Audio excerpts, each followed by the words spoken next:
Subscribe to our YouTube channel and press the bell icon to get the latest updates.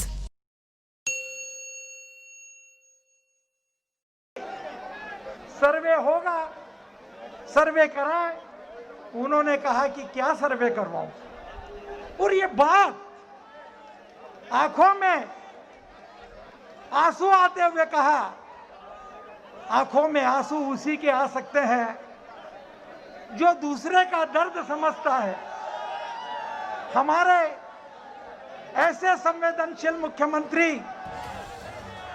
लोकनायक मुख्यमंत्री रहे उस वक्त, आज हमारे बीच में मौजूद है और हम सब उनको अपने बीच पाकर बहुत अभिभूत हुआ।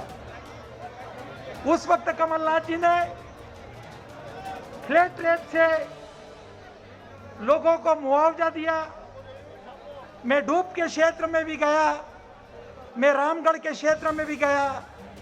लोगों ने कहा मकान भी गिरे, हमारे जीवन में इतना मुआवजा कभी नहीं मिला। और उस वक्त दिवाली आपकी बनी।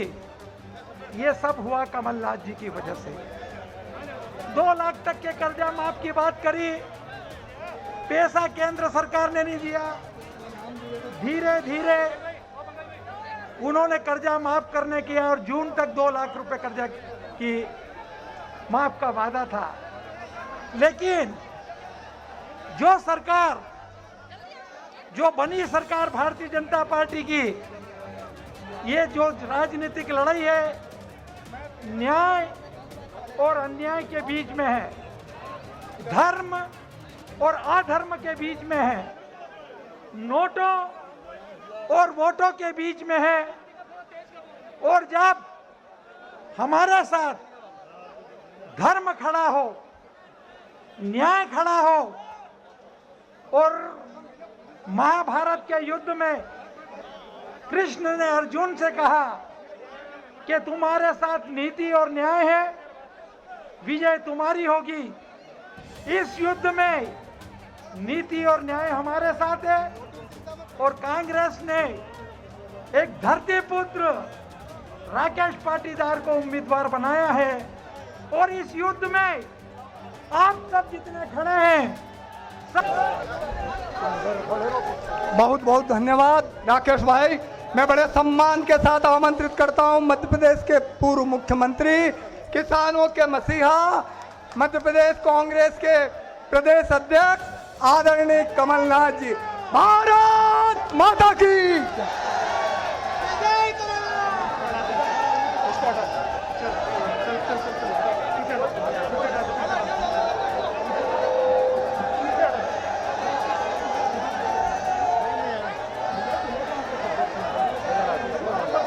पूर्व सांसद, एक मिनट, पूर्व सांसद मीनाक्षी नटराजन जी, हमारे पूर्व मंत्री मेरे साथी प्रियव्रत सिंह जी, नवकृष्णा पाटिल जी, हमारे वरिष्ठ कांग्रेस नेता और जिला कांग्रेस कमेटी के अध्यक्ष दिलीप गुजर जी, मनोज चावला जी, भारत सिंह जी, नरेंद्र नाटा जी,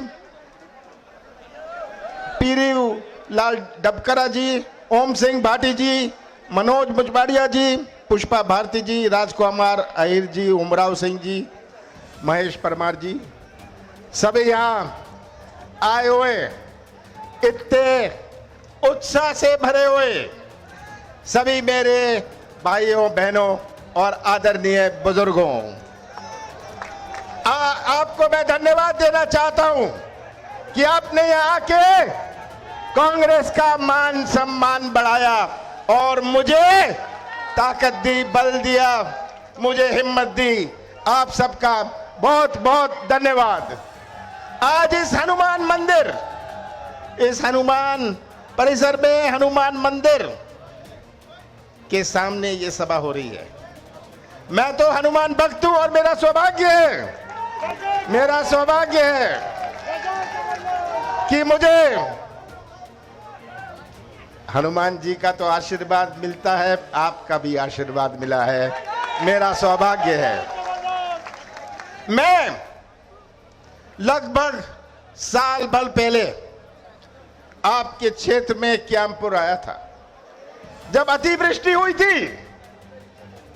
मुझे याद है ये उत्साह नहीं था, हमारे किसानों के हाथ आंखों में आंसू थे। मुझे याद है किस प्रकार की निराशा की लहर थी। और जैसे ही मैं वापस गया, मैंने अधिकारियों को बुलाया। उन्होंने कहा हम सर्वे करेंगे। मैंने कहा कमलनाथ सर्वे पर विश्वास नहीं करते।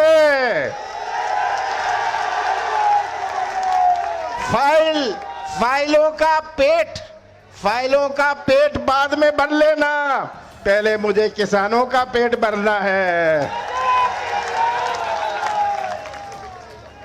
और मेरा प्रयास था, जो 15 साल बाद मध्य प्रदेश की जनता ने कांग्रेस पर विश्वास रखा था। 15 साल भारतीय जनता पार्टी की सरकार आई और कैसा प्रदेश हमें सौंपा?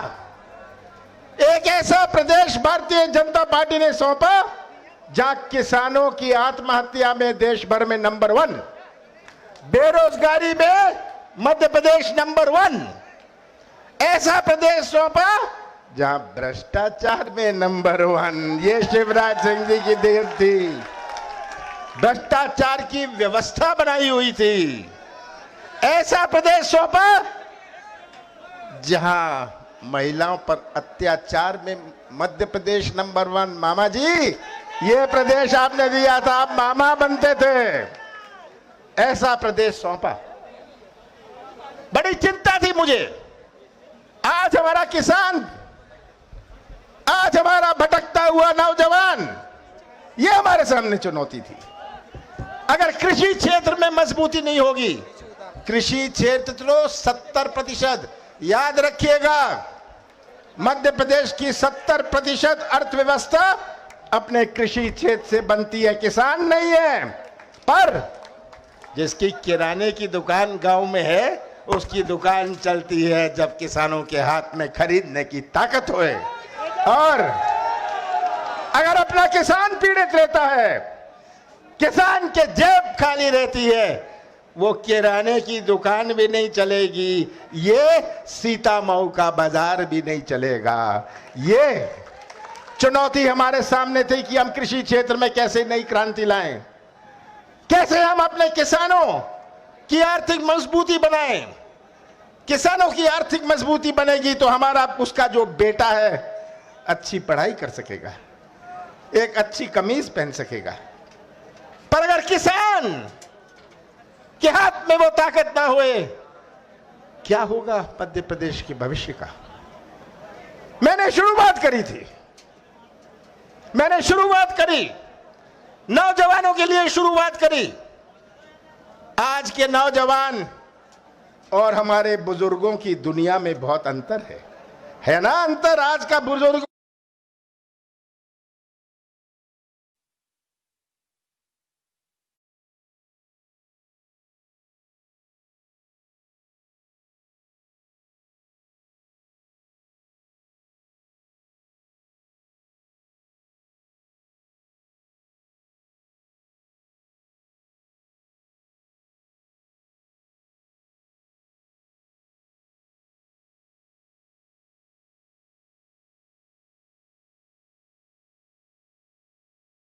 दुनिया में और नौजवानों की दुनिया में बहुत अंतर है। आज के नौजवान में एक तड़फ है।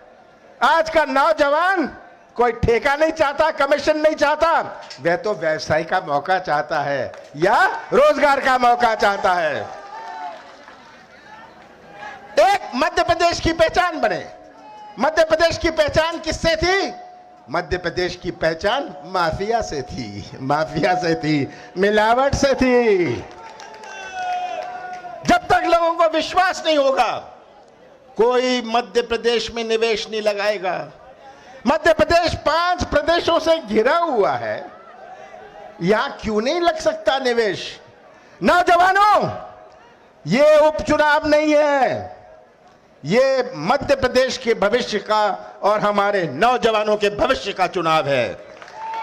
इसमें फैसला आप राकेश का नहीं कर रहे, कांग्रेस पार्टी का नहीं कर रहे। नौजवानों, आप अपने भविष्य का फैसला करेंगे। 15 महीने कांग्रेस की सरकार चली, 15 महीने से 2.5 महीने गए लोकसभा चुनाव और आचार संहिता में, 1 महीना गया सौदेबाजी में। आप जानते हैं यहां क्या हुआ, जानते हैं ना? छोटा सौदा तो छुप जाता है, बड़ा सौदा नहीं छिपता। तो ये सौदेबाजी से बोली बोलकर सरकार बना ली।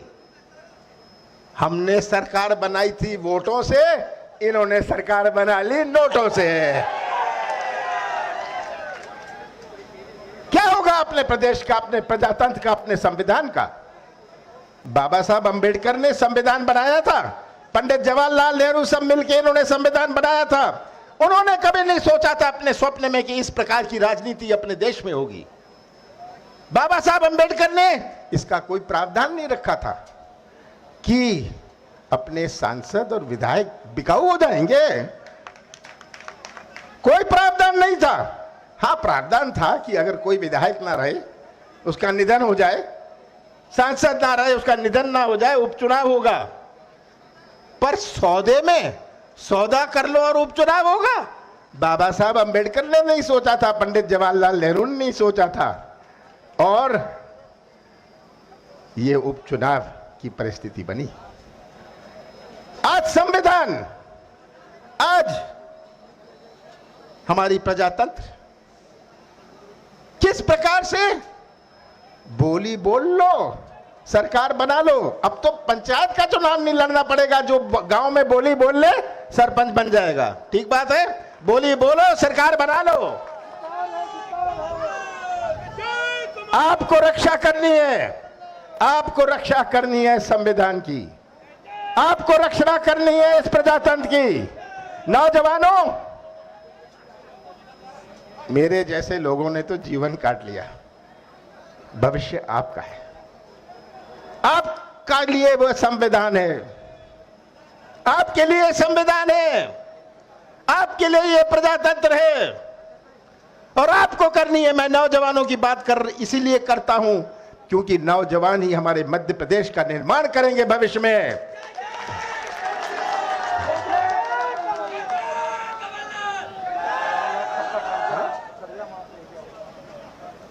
तो इन्होंने 15 महीने नहीं टिक पाए, 15 साल शिवराज जी 15,000 घोषणाएं करी, अपने जेब में नारियल लेके घूमते थे, जहां मौका मिलता था नारियल फोड़ देते थे।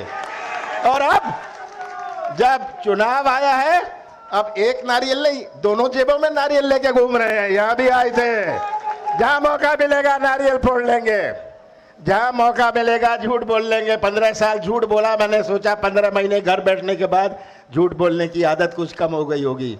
जहां जाएंगे झूठ बोलना शुरू कर देंगे। ये मीडिया की राजनीति, ये कलाकारी की राजनीति, ये घोषणाओं की राजनीति। कौन सी ऐसी घोषणा है जो शिवराज सिंह ने पिछले 3 महीने नहीं करी? पर ये हमारे जो कर्मचारी हैं, हमारे जो सब शिक्षक हैं, किसी प्रकार के शिक्षक हों, कितना धोखा हो रहा है इनके साथ, इसकी घोषणा नहीं करेंगे हम। मैं तो रोजगार की बात करता हूं, ये बेरोजगार की बात करते हैं, बेरोजगारी बनाने की बात करते हैं। मैं किसानों की बात करता हूं और ये एक कानून ले आए, 10 दिन पहले कानून ले आए कि मंडी का निजीकरण करेंगे, मंडी का निजीकरण करेंगे। लाए ना, ये मंडियां बंद है, किसान भटक रहा है, प्याज लहसुन लेने वाला कोई नहीं है। सही बात है, ये हालात है। शिवराज जी को चिंता नहीं, जेब में नारियल हुआ तो सब कुछ चलेगा। ये आज तस्वीर आप सबके सामने है, कैसे इन्होंने 15 साल, मैं तो कहता हूं इन्होंने ठगा है मध्य प्रदेश की जनता को।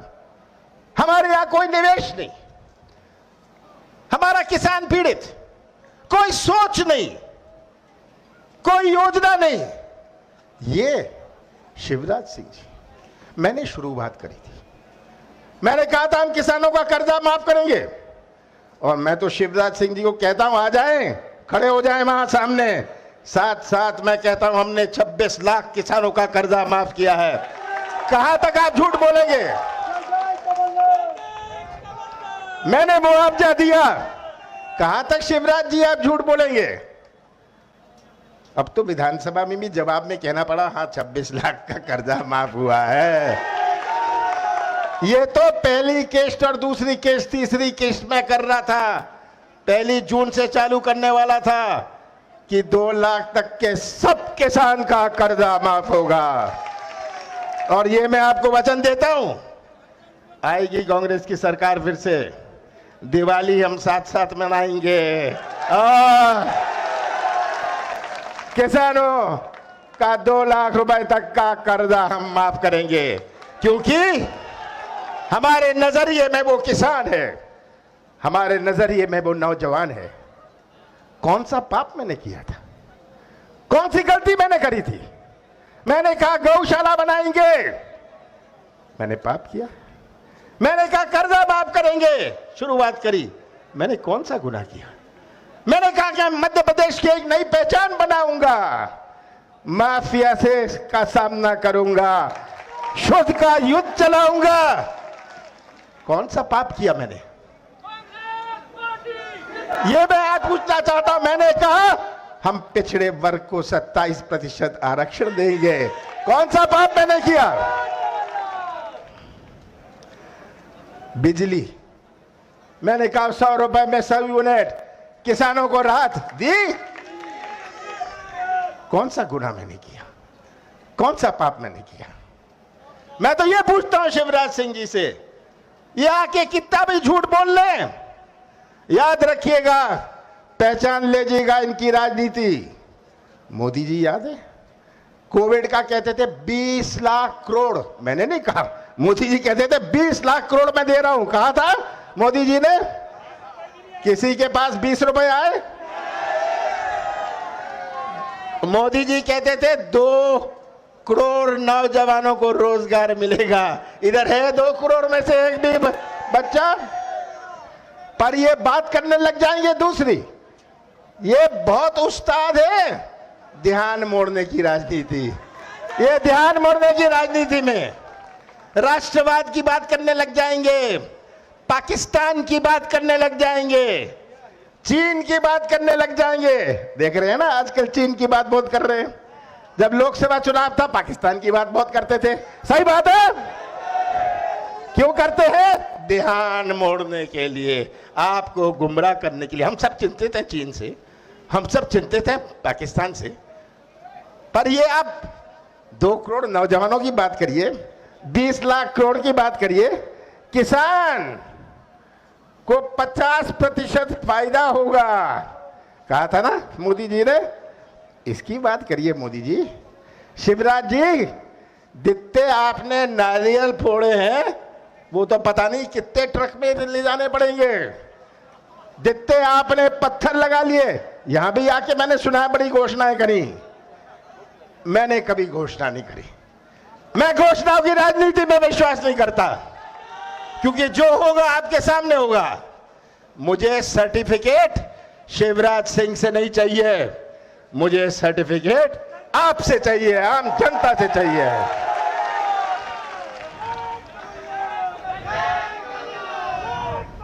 और चुनाव आ रहा है, ये बहुत सारी चीजें, सब चीज का उपयोग करेंगे, शासकीय तंत्र का उपयोग करेंगे, पुलिस का उपयोग करेंगे। डरिएगा मत, कह दीजिएगा पुलिस को आपकी वर्दी का हिसाब हम लेंगे, कह दीजिएगा अफसर को कि एक एक का हिसाब किताब लिया जाएगा। ये आप आइए जनता के सामने, आप आइए जनता के सामने, जनता को जवाब दीजिए। आज भीड़ इकट्ठी करेंगे, ये कोई सरकारी भीड़ है यहाँ? ये क्या सरकारी, बताइए ये क्या सरकारी भीड़ है? ये सब आप सबके सामने है, तस्वीर आपके सामने है। ये तस्वीर देख लीजिएगा।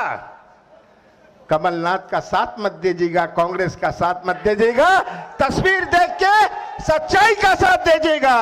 और सच्चाई ही हमारा भविष्य सुरक्षित रखेगा।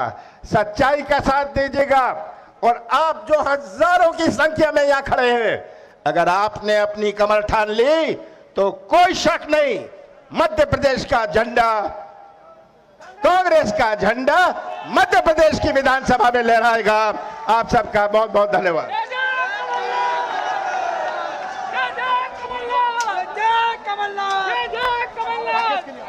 हमारे सुन लीजिए, हमारे उम्मीदवार राकेश पाटीदार है। ये नौजवान है, इनको आपका सामना बहुत सालों करना है। ये तो करेंगे, हम कंधे से कंधा मिला के आपके क्षेत्र का एक नया इतिहास बनाएंगे। मुझे पूरा विश्वास है राकेश पर, पूरा विश्वास है। ये कभी कभी राकेश अति उत्साह हो जाता है, चिंता मत करिएगा, ठीक बात है ना। ये अति उत्साह से काम भी करेगा। आप सबका बहुत बहुत धन्यवाद।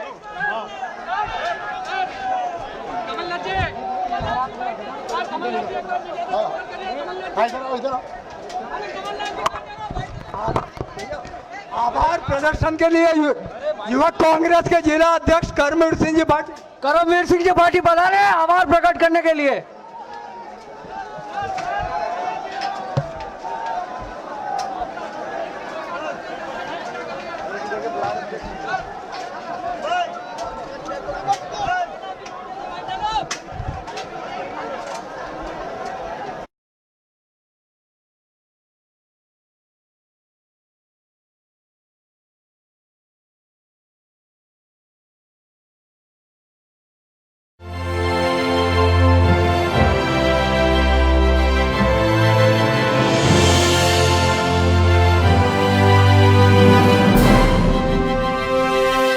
Subscribe to our YouTube channel and press the bell icon to get the latest updates.